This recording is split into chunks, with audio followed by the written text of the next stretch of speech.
رب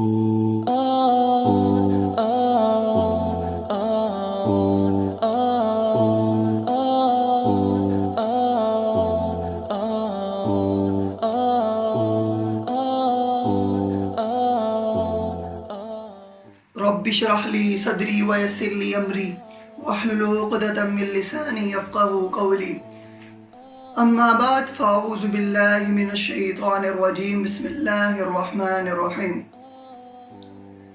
Assalamu alaikum guys.